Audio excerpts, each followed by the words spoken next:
काठमाडौँ जिल्लाभित्र टोटल कतिवटा मालपोत कार्यालयहरू छन् र ती मालपोत कार्यालयहरू कुन कुन स्थानमा छन्? नमस्ते, म मुक्तिनाथ नेपाल विगत 5-6 वर्षदेखि चाहिँ यो रियल इस्टेट फिल्डमा काम गरिरहेको छु। अहिले चाहिँ मैले यो काम गरिरहँदाखेरि चाहिँ तपाईको धेरैजसो क्लाइन्टहरूबाट मालपोत कार्यालयहरूको बारेमा जानकारी अन्यलमा अथवा कुन मालपोत कुन ठाउँमा छ, कहाँको प्रपर्टी कहाँ पास हुन्छ भन्ने कुराको चाहिँ जानकारीमा अन्यल भएको हिसाबले चाहिँ मैले गुड डिलको तर्फबाट चाहिँ तपाईहरुलाई यो भिडियो बनाउने कोसिस गरेको छु। यो भिडियोमा हामी विस्तृत रूपमा काठमाडौँ जिल्लाभित्र कतिवटा मालपोत कार्यालयहरू छन् र ती मालपोत कार्यालयहरूले चाहिँ कुन कुन एरियामा काम गर्छन् र कुन कुन ठाउँमा चाहिँ ती मालपोत अफिसहरू छन् भन्ने कुराको बारेमा चाहिँ एक्ज्याक्ट जानकारी दिन गइरहेको छु। जसमा चाहिँ काठमाडौँ जिल्लाभित्र टोटल 6 वटा मालपोत कार्यालयहरू छन्, जसमा सर्वप्रथम दिल्ली बजार मालपोत कार्यालय, यो चाहिँ पुरानो मालपोत कार्यालयहरू पनि भयो।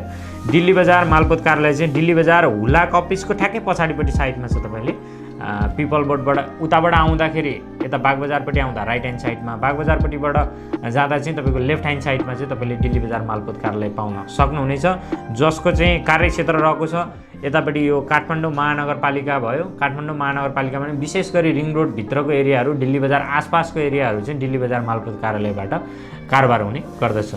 नम्बर 2 मा रहेको छ कलङ्की मालपोत। कलङ्की मालपोत कार्यालय चाहिँ कलङ्की फ्लाइओभरबाट खसी बजार जाँदै गर्दाखेरि राइट ह्यान्ड साइडमा तपाईले खोलाको छेउमा कोरिडोरमा पाउन सक्नुहुनेछ।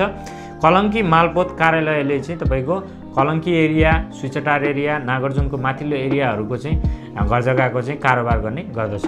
त्यस्तै गरेर मनमैजु मालपोत तेस्रो नम्बरमा रहेको छ। मनमैजु मालपोत जुन मालपोतले चाहिँ तारकेश्वर एरियाको चाहिँ घर जग्गा सम्बन्धी ट्रान्ज्याक्सनमा चाहिँ हेल्प गर्ने गर्दछ तपाईहरुलाई।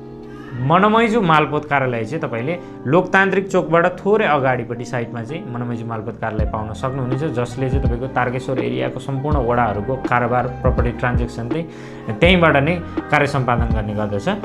त्यस्तै गरेर चौथो नम्बरमा रहेको छ टोखा मालपोत कार्यालय। टोखा मालपोत कार्यालय चाहिँ तपाईले टोखा भुतखेलको ग्राउन्ड छ, जहाँ चाहिँ तपाईले ग्राउन्डमै पाउन सक्नुहुनेछ। मालपोत र नापी एउटै बिल्डिङमा छ तपाईको, मालपोत माथि नापी तल तपाईले पाउन सक्नुहुनेछ, जसको चाहिँ कार्यक्षेत्र भनेको तपाईको टोखा एरिया यतापट्टि बुढा नीलकण्ठको चाहिँ जुन मेन हाइवेको रोडबाट लेफ्ट ह्यान्ड साइडको सबै एरियाहरूको चाहिँ कारोबार चाहिँ टोखा मालपोतबाट हुने गर्दछ, जुन चाहिँ भुतखेलको चौरभित्र नै पर्यो।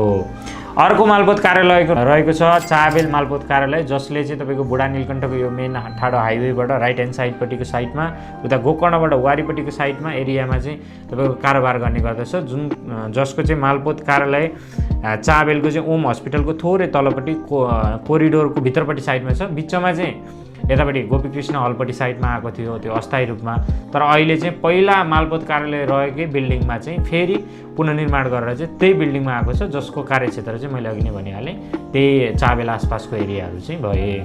अब लास्टको मालपोत कार्यालय रहेको छ साँखु मालपोत कार्यालय, जुन चाहिँ तपाईको साँखु साली नदी जाने बाटोमा थोरै अगाडिपट्टि साइडमा तपाईले पाउन सक्नुहुनेछ, जसको कार्यक्षेत्र जोरपाटी एरिया भयो, त्यहाँबाट माथिपट्टि साँखु साली नदी आसपासको एरियाहरूमा चाहिँ कारोबार गर्ने गर्दछ। तपाईँ यी भित्रको एरिया आफूले कारोबार गर्न लागेको एरियाहरूको मालपोत चाहिँ चिन्ने कसरी कहाँ हो भनेर जानकारी लिनलाई चाहिँ सबभन्दा सजिलो तरिका भनेको तपाईको नक्सा अथवा तपाईले लाल पूर्जामा पनि देख्न सक्नुहुनेछ मालपोत कार्यालय भनेर माथि पनि नेपाल सरकारमा यो मन्त्रालय अन्तर्गत मालपोत कार्यालय भनेर त्यहाँ माथि लेखिएको हुन्छ, त्यहाँबाट पनि जानकारी लिन सक्नुहुनेछ। भने तपाईलाई त्यसको बारेमा अझ जानकारी छैन हेर्नलाई अन्यलमा हुनुहुन्छ भने चाहिँ तपाईले सजिलै गुड डिललाई सम्पर्क गर्न पनि सक्नुहुनेछ।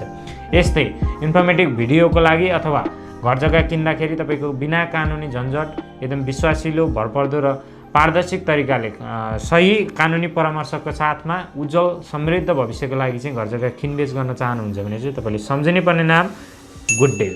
धन्यवाद।